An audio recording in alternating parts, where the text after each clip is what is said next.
जैन मंदिर, बड़ा जैन मंदिर यमुनानगर पहुंचना है। 10 बजे तक वह कार्यक्रम चलेगा। 10 बजे कार्यक्रम समाप्त हो जाएगा और दोपहर 2 बजे परम पूज्य गुरुदेव यमुनानगर से आपके हरियाणा यमुनानगर से उत्तर प्रदेश की ओर प्रस्थान कर देंगे। अगला सत्संग 16 तारीख का सरसावा में और उसके पश्चात सरसावा के बाद सहारनपुर में गुरुदेव का 18 तारीख को प्रवेश, प्रवास और कर्तव्य प्रवचन और नया वर्ष, नूतन वर्ष महोत्सव 31 दिसंबर की रात्रि 9 बजे से 12 बजे तक और मौन आशीर्वाद गुरुदेव का। ये तमाम कार्यक्रम सभी तय है। आप आइएगा, तमाम कार्यक्रमों का सौभाग्य प्राप्ति कीजिए। भक्ति करते हैं गुरुदेव का।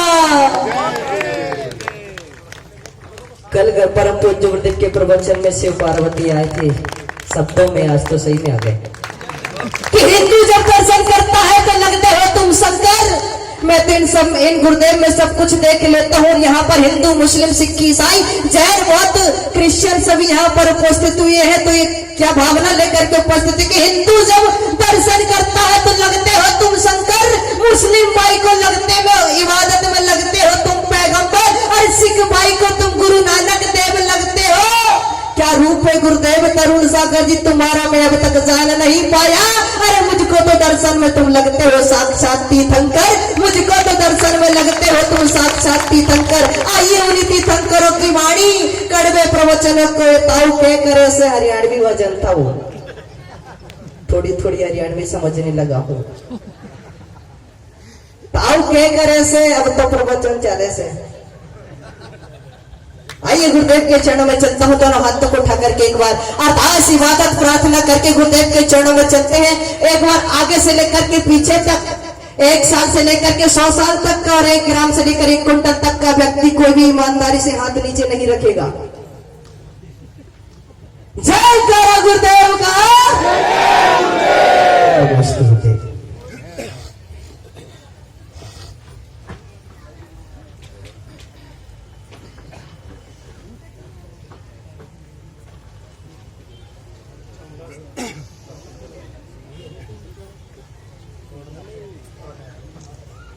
प्रवचन के बाद में आज सब लोगों पर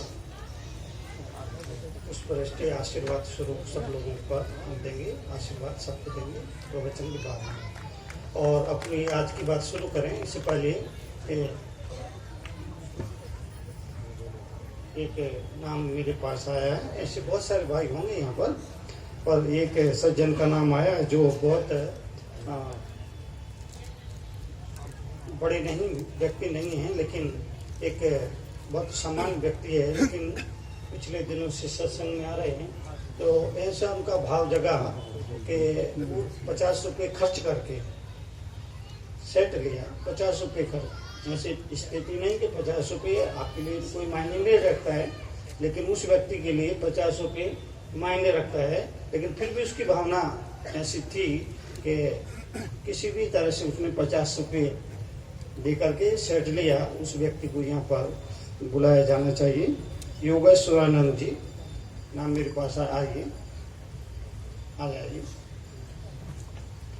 ये सज्जन हैं और साहित्य सेट इन्होंने लिया है, पर 50 रुपये खर्च करना ये अपने आप में बहुत बड़ी बात है ना।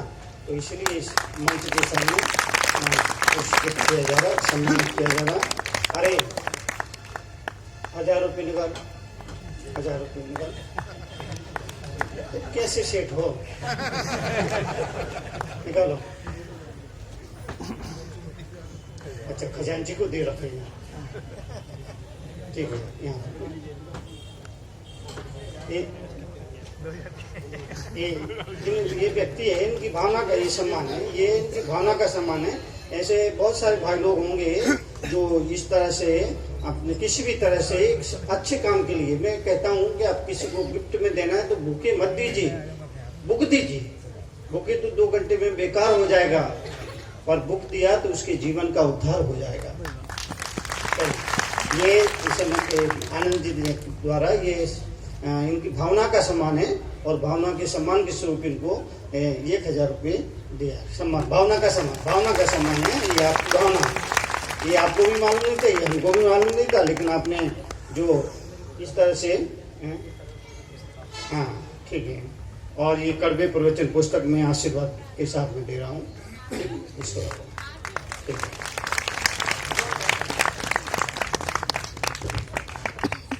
अब बोलो, अब बोलूं? आधा घंटा बोलिए, 1 घंटा बोलूं? 1 घंटा। आज आखिरी दिन है ना? 2 घंटे 2 घंटे 2 घंटे बोलूं? 2 घंटे बोलूं? आपने पैसा दे के बुलाया है क्या? चलिए बात शुरू करते हैं। प्रवचन के बाद सबको आशीर्वाद में यहाँ पर मंच पे जाऊंगा और आपके पास सबके जिसके मन में जो कामना हो, सात्विक कामना हो, वो भावना कामना कर लेने का और फिर सबको आशीर्वाद दूंगा। भगवान से प्रार्थना करूंगा आपकी जो सात्विक कामना है वो पूरी हो, ऐसा आपकी तरफ से मैं भगवान से प्रार्थना करके आशीर्वाद दूंगा। हाथ जोड़े। नमो अरिहंताणं नमो सिद्धाणं नमो आयर्याणं नमो ओवज्झायाणं नमो लोविसौडम। भगवान महावीर स्वामी की, आचार्य गुरुवर पुष्पदन सागर जी महाराज की,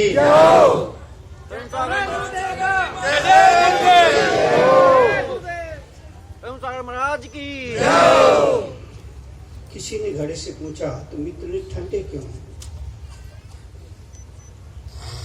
किसी ने घड़े से पूछा तुम इतने ठंडे क्यों हो? घड़े ने उत्तर दिया जिसका अतीत भी मिट्टी का हो और भविष्य भी मिट्टी का हो, उसे गर्मी किस बात की?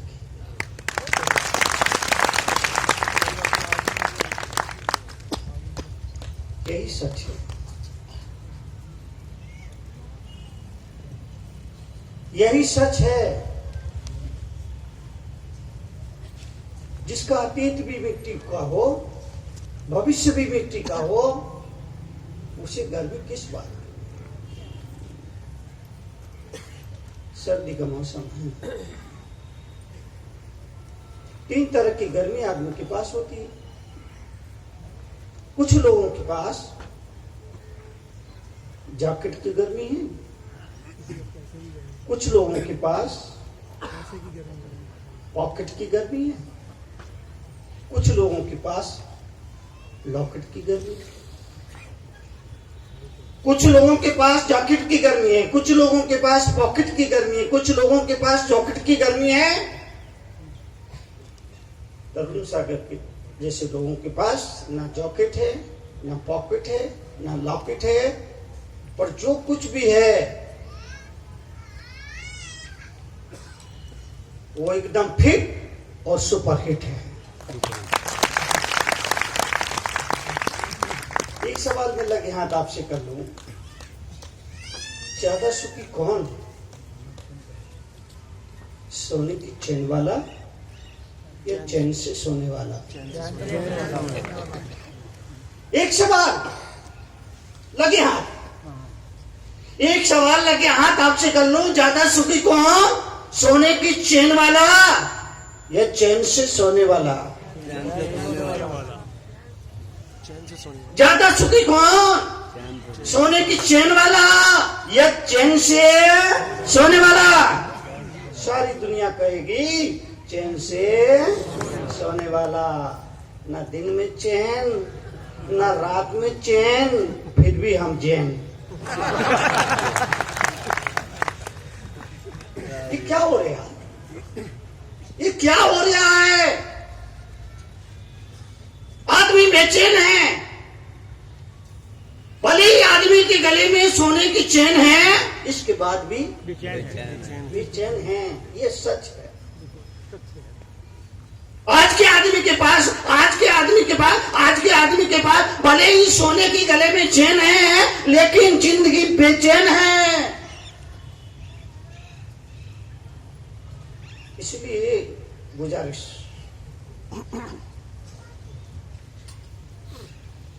जिसका अतीत भी मिट्टी का हो, भविष्य भी मिट्टी का हो, गर्मी किस बात? अहंकार मत करिए, तर्क मत करिए। तर्क से तकरार बढ़ती है। आज हमने समर्पण में जीना छोड़ दिया। तर्क करने लगे, बात बात में तर्क, बात बात में तर्क, बात बात में तर्क, बात बात में तर्क। बहू ने सासू ने कहा यूं, बहू ने कहा क्यों। आज श्री महाभारत। सास ने कहा यूं और बहू ने कहा क्यों। क्यों? तर्क हो गया ना। बात बात में तर्क होने लगा, बात बात में तर्क। और एक बात का मेरा याद रखिएगा कि जहां तर्क है वहां नरक है, और जहां समर्पण है वहां स्वर्ग है। जहां तर्क है वहां नरक है। तर्क से टकराव बढ़ता है और टकराव ही बिखराव का कारण है। तर्क से तर्क से तर्क से तर्क से तकरार बढ़ती है, टकराव बढ़ता है, और टकराव ही बिखराव का कारण है। दीवार से सिर टकराएगा तो क्या होगा? सिर फूटेगा। दीवार से टकराओगे तो क्या होगा? सिर फूटेगा। निवेदन यही किया जाना चाहिए कि दीवार हो या आदमी, टकराने की जरूरत नहीं। दीवार हो या आदमी, टकराने की जरूरत नहीं है। आप सीधे चले जा रहे हो और खम्मा आ जाए तो आप क्या करोगे?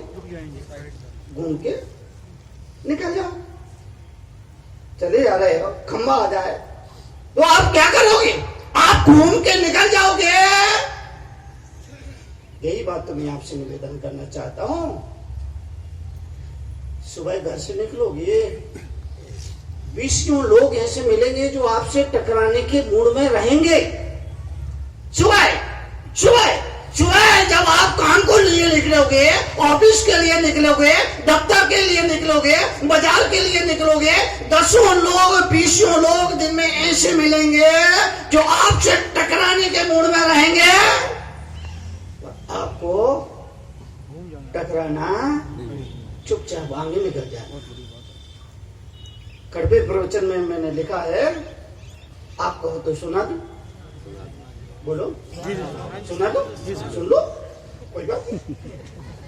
कड़वे प्रवचन में मैंने एक पेज पे लिखा, एक सकरी गली यानी वन वे, या तो कोई जा सकता या कोई आ सकता, वन वे ट्रैवल। सकरी गली, सामने से एक सांड आ रहा था, इधर से एक राजा जा रहा था। गली कैसी है? सकरी, वन वे, या तो कोई आ सकता है या कोई जा सकता। सामने से एक सांड आ रहा था, इधर से राजा जा रहा था। अब सामने से सांड आ रहा है, इधर से राजा जा रहा है। अब क्या होगा? अब कौन पीछे हटेगा? राजा तो राजा और सांड कोई महाराजा। राजा तो राजा और सांड अपने आप को समझ रहा है महाराजा। अब पीछे कौन हटेगा? पीछे कौन हटेगा? राजा क्यों हटे? राजा सांड को बोला, ए सांड तू हट, ये मेरी गली है, मैं यहाँ का राजा हूं। राजा ने बोला, सांड से बोला, ए सांड तू हट, इसको हटाओ।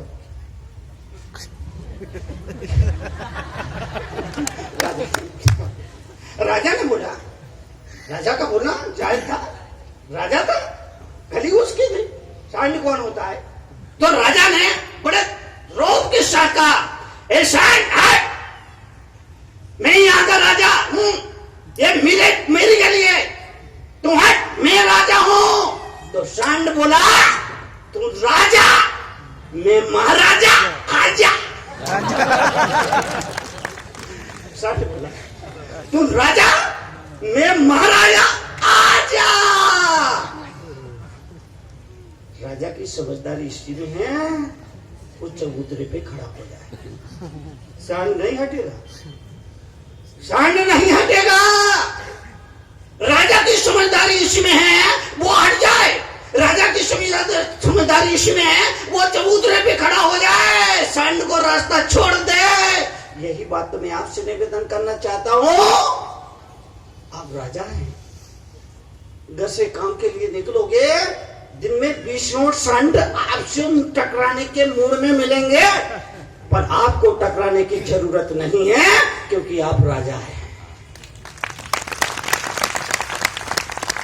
पीछे हट जाइए, उसको रास्ता छोड़ दीजिए, वहां पर अपने आप को हल्का बना लीजिए। हल्का बनाने में ही हमारा बड़प्पन है। चादर छोटी हो, पांव लंबे हो, तो क्या करना चाहिए? चादर छोटी हो, पांव लंबे हो, तो क्या करना चाहिए? उन्होंने बोला पांव काट देना चाहिए। बहुत ही गड़बड़ करते हो। चादर छोटी हो, पांव लंबे हो, क्या करना चाहिए? समझदार आदमी कहेगा पैरों को सुकोड़ लेना चाहिए, नहीं तो मच्छर काटेगा, नहीं तो मच्छर काटेगा। अगरबत्ती 2 प्रकार की होती है, एक भगवान को लगाने के लिए, अगरबत्ती 2 प्रकार की होती है, एक भगवान को बुलाने के लिए, एक मच्छर को भगाने के लिए। समस्या ये है, भगवान आता नहीं है और मच्छर जाता नहीं है। भगवान आते नहीं है और मच्छर, गुड नाइट पे मच्छर बैठते। मैंने देखा, मेरे कमरे में गुड नाइट लगा दिया, मैंने देखा गुड नाइट पे 4 मच्छर बैठे थे, मीटिंग कर रहे थे, किस पे अटैक करना है।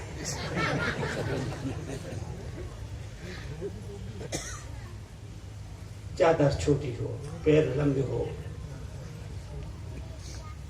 तो पैरों को सुकोड़े लाना चाहिए।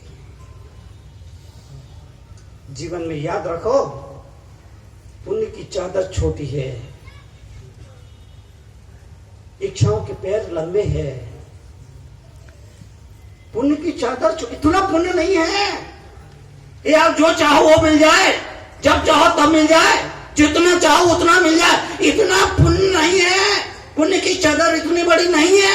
इच्छाओं के पैर बड़े बड़े बड़े बड़े बड़े बड़े, जैसे जैसे लाभ बढ़ता है वैसे वैसे लोभ बढ़ता है, जैसे जैसे लाभ बढ़ता है वैसे वैसे लोभ बढ़ता है। इसलिए आपसे निवेदन होगा, इच्छाओं को कम करो, इच्छाओं को कम करिए। इच्छाओं की कोई सीमा नहीं, इच्छाएं अनंत है। एक इच्छा की पूर्ति होती है, 4 इच्छाएं नहीं आती है, 4 की पूर्ति होती है, 8 इच्छाएं पैदा हो जाती है।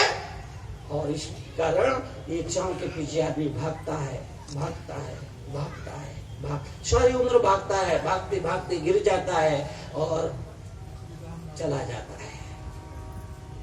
इसलिए जीवन के परिवर्तन, जीवन की समृद्धि के लिए एक ही वक्तव्य याद रखने जैसा है। जीवन में जो मिला तुम्हारे पुण्य से मिला। आदमी भगवान के ऊपर टाल देता है, बेटा मर गया तो भगवान को भगवान की यही इच्छा थी। भगवान पर मत डालिए, भगवान के ऊपर मत छोड़िए। आदमी इतना बेईमान है, इतना बेईमान है, इतना बेईमान है, इतना आदमी इतना बेईमान है, इतना आपकी बात नहीं कर रहा, चंडीगढ़ की बात कर रहा हूं। आपकी बात तो सहारनपुर में जाके करूंगा।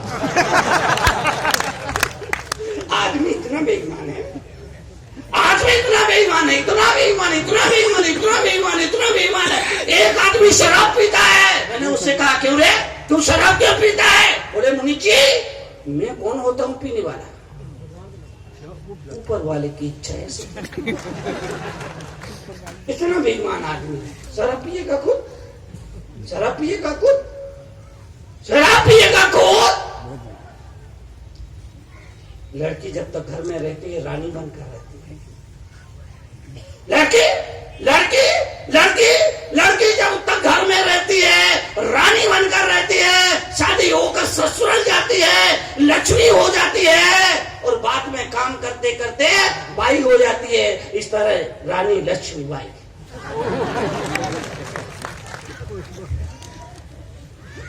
घर में रहेगी, रानी बनकर रहेगी, शादी हो जाए तो ससुराल में जाकर लक्ष्मी हो जाती है और काम करते करते बाई हो जाती है। इस तरह रानी लक्ष्मी बाई फिर बिना तलवार के अपने पति को इतना परेशान करेगी, इतना बिना तलवार के अपने पति को इतना परेशान करेगी, इतना परेशान करेगी कि वो अंग्रेज ना होते हुए भी अंग्रेजी लेने लगता है।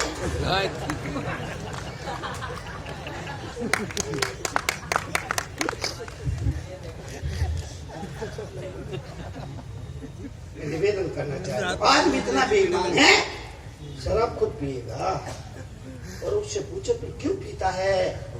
आदमी कहता मैं कौन होता हूँ पीने वाला, ऊपर वाले की यही इच्छा है। इस ऊपर वाले के नाम पर इस नीचे वाले ने बहुत पाप किए, बात को समझना। इस ऊपर वाले के नाम पर इस नीचे वाले ने बहुत पाप किए हैं। तरुण सागर ये बताने के लिए हम मौजूद है कि ऊपर वाले की कोई मर्जी नहीं होती है, अरे जैसी तेरी अर्जी होती है वैसी उसकी मर्जी होती है। इसलिए अपने सुख के लिए दुख के लिए अपने खुद को जिम्मेदार ठहराना। अपने सुख के लिए भी आप जिम्मेदार हैं, अपने दुख के लिए भी आप जिम्मेदार हैं। तीर्थंकर महावीर ने तो यही कहा है, हम जो भी हैं अपनी वजह से, हम जो भी हैं अपनी वजह से हैं। तुम केवल तुम हो, इसलिए दूसरे जैसे बनने की कोशिश मत करो। तुम्हारे हाथ के अंगूठे में जो रेखाएं हैं, जैसी रेखाएं हैं वैसी रेखाएं दुनिया में किसी के अंगूठे के पास नहीं है, इसलिए अंगूठा लगवाते हैं। जो साइन नहीं कर सकते ना, अंगूठा लगवाते हैं। इसका मतलब कि तुम्हारे अंगूठे में जो रेखाएं हैं वैसी रेखाएं दुनिया में किसी के अंगूठे में नहीं है। मतलब साफ है, तुम केवल तुम हो, तुम्हारे जैसा दुनिया में कोई दूसरा नहीं है। इसलिए अपने होने में राजी हो जाओ। पते की बात है, महावीर के शब्द में कह रहा हूं, इसलिए अपने होने में राजी हो जाओ। तुम्हारी आधे दुख आज अभी इसी वक्त खत्म हो जाएंगे। हमें तो दूसरा जैसा होना है ना, हम अपने होने में राजी नहीं है,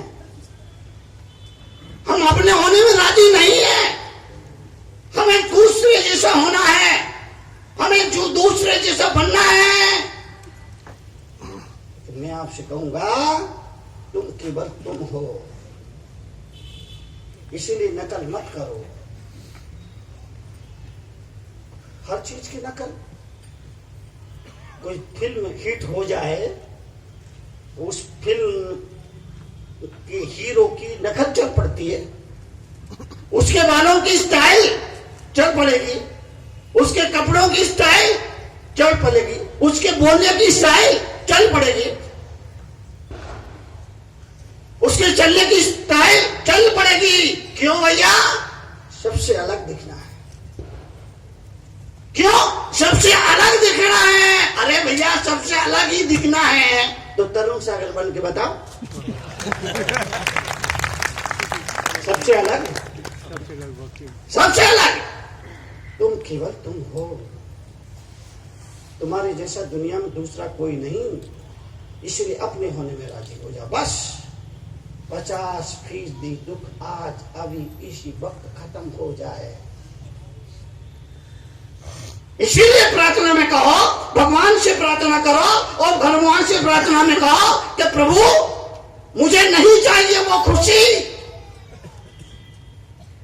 जो मुझे तुझसे दूर कर दे। मुझे जो नहीं चाहिए वो खुशी जो मुझे तुझसे दूर कर दे। भली है वो मेरी दुनिया जो तुझे याद करने को मजबूर कर दे। जीवन के लिए, जीवन के परिवर्तन, जीवन की समृद्धि के लिए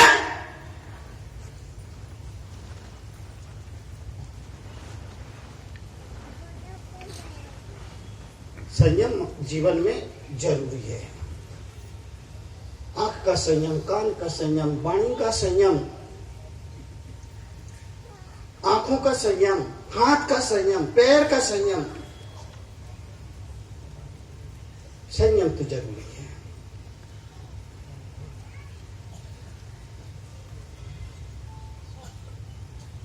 कान है, कान पर कोई दरवाजा नहीं है, अगर कोई कुछ बोलेगा तो आपको सुनना पड़ेगा। कान पे दरवाजा ही नहीं, कोई बोलेगा तो आपको सुनना ही पड़ेगा, मन से सुनो बेमन से सुनो।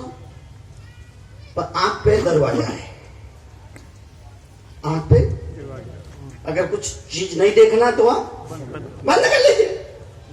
आंख पे संयम है, आंख पर दरवाजा है, कान पे दरवाजा नहीं है, आंख पर दरवाजा है और मुख पर दो दरवाजे। ये बहुत खतरनाक है ना, जो खतरनाक होते हैं ना उसमें ज्यादा दरवाजे रखना पड़ते। तो ये जो लीला भाई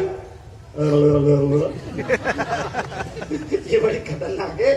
तो दो दरवाजे, इसमें कितने दरवाजे? एक तो ये और इसके बाद दांत, दो दरवाजे हैं। वाणी का संयम रखो, वाणी का संयम रखिए, अनावश्यक मत बोलिए। 1 घंटे का सुबह सुबह घंटे भर का मौन रखिए। सुबह सुबह चीखे मत, चिल्लाइए मत। चीखने चिल्लाने के लिए तरुण सागर बहुत है। मत सुबह सुबह चीखे मत, चिल्लाइए मत, शांत रहिए।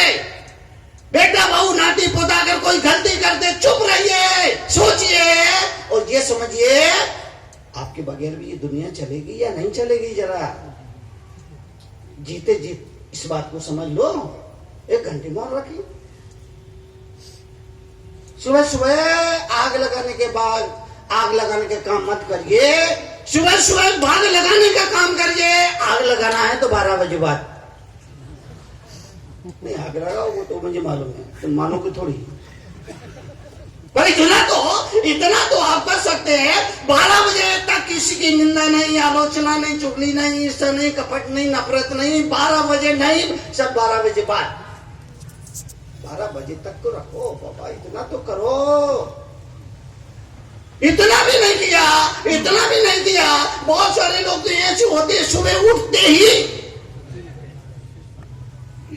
भजन नहीं करेंगे, प्रार्थना नहीं करेंगे, भक्ति नहीं करेंगे। सुबह उठते ही चाय, रात में जब 10 बजे तक खाता रहा पीता रहा, 11 बजे रात तक खाता रहा पीता रहा, 12 बजे रात तक खाता रहा पीता रहा, 1 बजे रात तक खाता रहा पीता, 1:30 बजे रात तक खाता रहा पीता रहा, 2 बजे रात तक खाता रहा पीता रहा, 2:30 बजे खाते पीते सो गया, सोकर उठा और बोला चाय बन गई क्या? ये आदमी है या भूखमरा? 2 बजे 2:30 बजे रात तक खाते पीते सो गया, सो के उठा और सबसे पहला शब्द मुख से निकला चाय बन गई क्या? चाय ना हुई, ईश्वर क्या राय हो गई?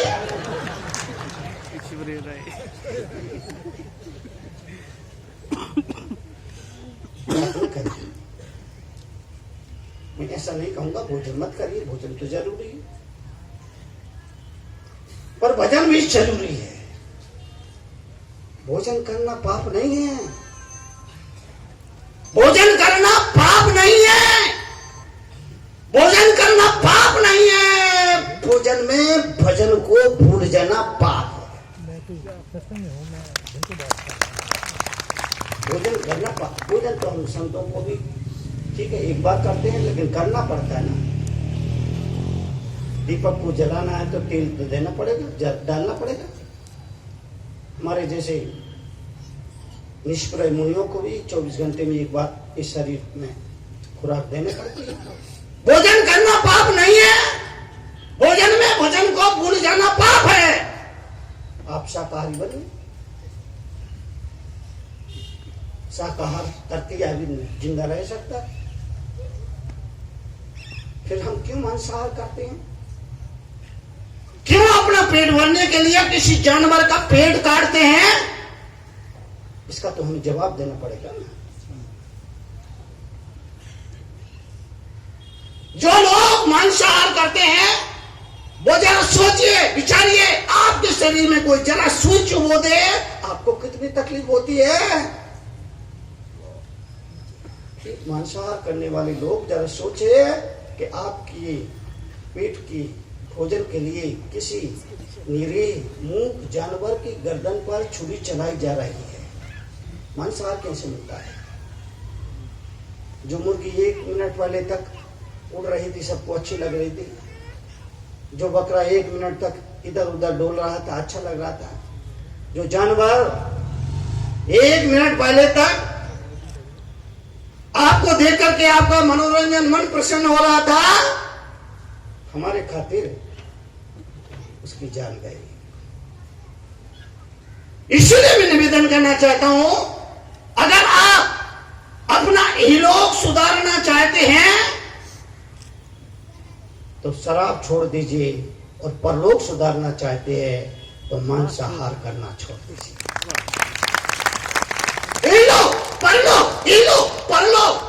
परलोक सुधारना चाहते हैं, ज्यादा गृहस्थ जीवन में कुछ नहीं होता, मुझे मालूम है। एक समय की चाय छोड़ना भी कितना भारी होता है गृहस्थ जीवन में। एक समय की चाय, एक दिन मैंने कह दिया दोपहर में कोई चाय नहीं पिएगा। मुनि जी ने कहा तो सबने कहा ठीक है गुरु जी, नहीं पिएंगे। शाम को एक सज्जन आए 4 बजे मेरे पास, ऐसा पूरा मुंह बना रखा था जैसे अरंडी का तेल पी लिया। मैंने देखा, उनके चेहरे को देखा, ऐसा पूरा मुंह बना रखा था जैसे अरंडी का तेल पी लिया हो। अरे मैंने कहा कौन मर गया? बोले मरा नहीं, चाय मर गई। एक टाइम की चाय ना मिले तो कितनी परेशानी होती है। गृहस्थ जीवन में आप ज्यादा कुछ नहीं कर सकते, मुझे मालूम है, पर इतना तो कर गया। इन लोग को मंगल बनाना है, शराब पीना छोड़ दीजिए। इस शराब की वजह से कितने परिवार बर्बाद हो गए, कितने परिवार बर्बाद हो रहे हैं। अरे नदी और नालों में डूब करके अब तक जितने लोग नहीं मरे होंगे, उससे अधिक लोग शराब की छोटी सी प्याली में डूबकर मर चुके हैं।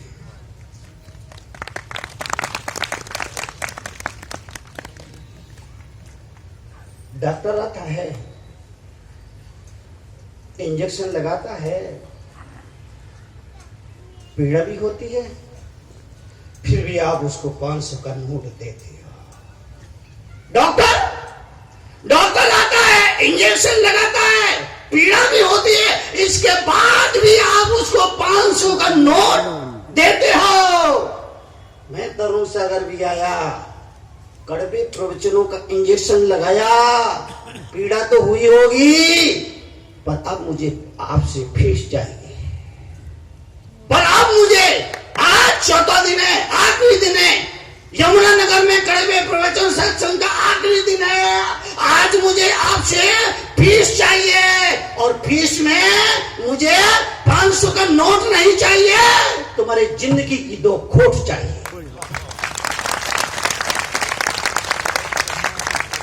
मुझे 500 का नोट नहीं चाहिए,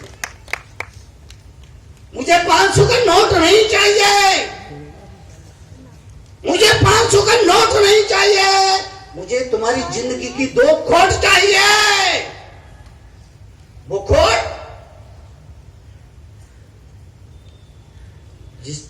जिनकी वजह से तुम्हारी पत्नी की जिंदगी नर्क बन गई है। वो खोट जिसकी वजह से तुम्हारे बच्चे स्कूल में सिर उठा के बात नहीं कर पाते हैं। वो खोट जो तुम्हारे माँ बाप को शर्मिंदा बनाए हुए हैं। वो खोट तरुण सागर की झोली में डाल देना और सुखी हो जाना, अपने लिए, अपने परिवार के लिए। मुझे आप और क्या दे सकते हो? आपके पास क्या है जो आप मुझे दे सको? ज्यादा से ज्यादा मेरे पांव धुला दोगे पानी से। क्या है तुम्हारे पास जो मुझे दे सको? मैं जाता हूं कहीं किसी के घर में, कहीं के समाज में जाता हूं, लोग मेरे पांव धुला देते हैं, ज्यादा हुआ तो आरती कर लेते हैं। महाराज आए हैं, पांव धुला लिए, आरती कर ली, और क्या है? आप मुझे नाश्ता नहीं करा सकते, आप मुझे भोजन नहीं करा सकते, आप मुझे डरलप के गद्दों पर नहीं सुला सकते, आप मुझे कोई सोने के बहुमूल्य डायमंड भेंट नहीं कर सकते, आप 50 लाख की गाड़ी भेंट नहीं कर सकते, बढ़िया कपड़े भेंट नहीं कर। क्या है आपके पास जो आप मुझे, और जो मुझे मेरे पास है वो तुम्हारे पास नहीं? ये है कि तुम्हारे पास? बोलो, अगर आप मुझे भेंट करो तो यही भेंट कर सकते हो, वो तुम्हारे पास है नहीं, और जो तुम्हारे पास है वो मेरा काम का ज्यादा सुखी कौन? सोने की चैन वाला या चैन से सोने वाला? चैन से सोने वाला आराम से चैन की नींद सोता हूं, आराम से। बहुत से लोग ऐसे होते हैं, सोने के लिए जाते हैं ना, सोने के लिए जाते हैं ना, बिस्तर पे बैठते हैं ना, और करवटें बदलना शुरू कर दे। रात भर करवटें बदलते, रात भर करवटें बदलते, रात भर करवटें बदलते हैं। याद रखना, दुनिया का सबसे सुखी इंसान वो है जिसे सोने के लिए नींद की गोलियों की जरूरत नहीं और जागने के लिए घड़ी की अलार्म की जरूरत है। सुखी इंसान वो नहीं जिसके पास करोड़ों अरबों की संपत्ति है, बढ़िया बंगला है, बढ़िया गाड़ी है, नौकर है, चाकर है, रुपया पैसा है, जमीन है, जायदाद, बैंक है, बैलेंस है, वो सुखी नहीं। तरुण सागर जैसे लोग उस आदमी को सुखी मानते हैं जिसे सोने के लिए नींद की गोलियां ना खाना पड़े और जागने के लिए घड़ी के अलार्म की जरूरत ना पड़े। सुखी इंसान वो है जो किसी का कर्जदार नहीं। सुखी इंसान वो है जो किसी का कर्जदार नहीं है। सुखी इंसान वो है जो जितना कमाता है उतने से ही संतुष्ट है, वो सुखी आदमी। सुखी आदमी, पैसे से सुख का कोई ताल्लुक संबंध नहीं है। रुपया पैसे से सुख का कोई संबंध नहीं है। पैसा सुविधा है, सुख नहीं। बात को समझना, पैसा सुविधा है, सुख नहीं। क्योंकि जिनके पास पैसा नहीं है वो भी तो सुखी हैं, वरना हमारे जैसे लोग तो बहुत दुखी हो जाए। सबसे ज्यादा दुखी लोग हमको जो नहीं समझते वो समझते बहुत ही गरीब महाराज है। मैं जाता हूँ तो जनेतर भाई मुझे ज्यादा मालूम नहीं है, तो जहाँ प्यार करता हूँ तो 10-10, 20-20 रुपए लाके देने लगते हैं। अरे दे दो रे, दे दो रे, दे दो रे, बहुत ही गरीब महाराज है, दे दो रे, दे दो रे, दे दो रे। अरे जिसको कछु न चाहिए वो सहन की साह, जिसको कुछ नहीं चाहिए वो संशय है, और जिसको कुछ चाहिए वो तो गरीब है। मुझे तो कुछ नहीं चाहिए। कभी मैंने बताया समाज से 24 घंटे में एक बार 2 रोटी 2 अंजलि पानी लेता हूं और दर्जा भर लौटाने का वचन निभाता।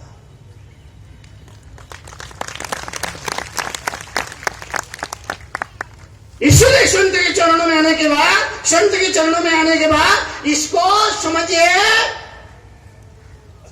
धर्म को पहले रखिए। संत के पास नौजवान आया, संत ने कहा भाई धर्म ध्यान किया करो।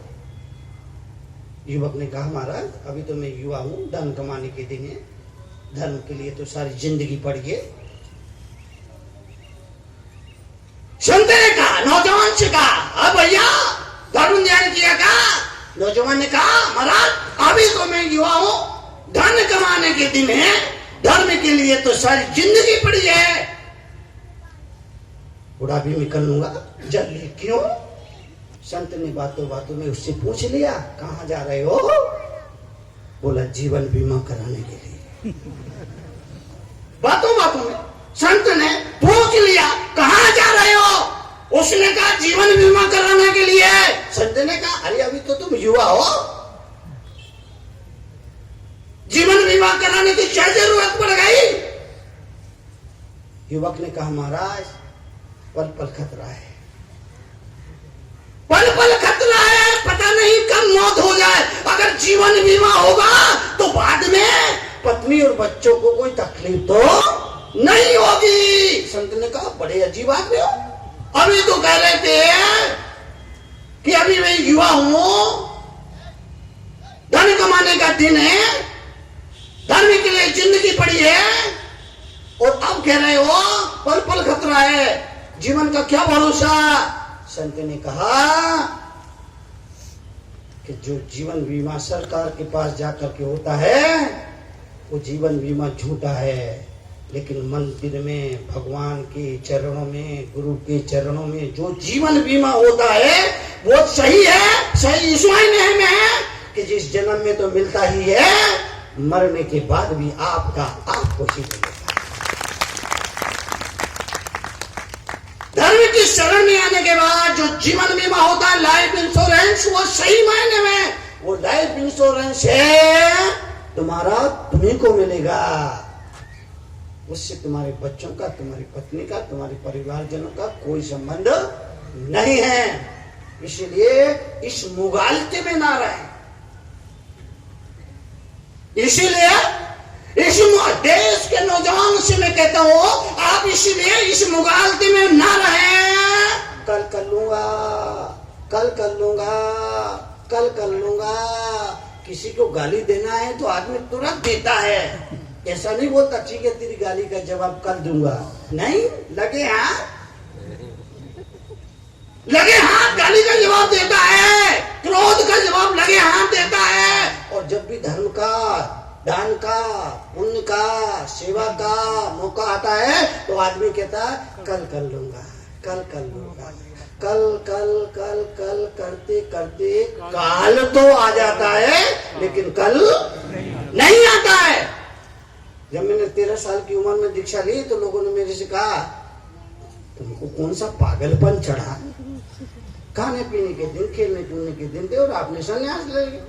अरे ये तो बुढ़ापे में लेना चाहिए था, आपने ऐसा क्यों किया? तो उस समय मैंने आज से 25 साल पहले एक कविता लिखी थी। पहले मेरी पहली पुस्तक कविताओं पे थी, चपल मन। पहले बड़ा कवि हृदय मन था। कवि हृदय मन कोमल होता है, सॉफ्ट होता है ना, लेकिन जब से ये क्रांतिकारी बना ना तो कवि हृदय मन मर गया, वो मर गया। अब मैं कविता नहीं लिख सकता। 25 साल पहले मैंने कविता लिखी, हे सके बुढ़ापा है क्या, बस मौत का निमंत्रण, आंखों से दिखता नहीं, कानों से सुनता नहीं, हाथ पांव चलते नहीं, व्रत नहीं पलती नहीं, रोटी भी चखती नहीं, खिचड़ी भी पचती नहीं, मरने के भी रहा है, रोग भी गनेरा है, मोह भी गनेरा है, पड़ा पड़ा मर रहा पर हाय हाय कर रहा। पत्नी है टोसती, बहुएं हैं पीटती, नाती घटते, दिन भर है जागता, रात भर है खांसता, दांत सभी टूट गए, खा न सका ककड़ी, अंग शिथिल भये, कमर गई अकड़ी, हाथ पांव कांप रहे, चलते समय लकड़ी, यमराज के आदेश से यमदूत ने चोटी पकड़ी, जाल खुद ही बना रहे जैसे बनाती मकड़ी, और खेल कूद भूल गए छकड़ी, 3 चीज याद रही, नमक नौन लकड़ी। तो हे सके ऐसा है ये बुढ़ापन, कर तुम्हारा हाथ का वजन, रे चपल मन, कर तुम्हारा हाथ का वजन। कविता खत्म नहीं कर मेरा, जब तक मैं अपना पॉइंट भी देख लूंगा इसमें।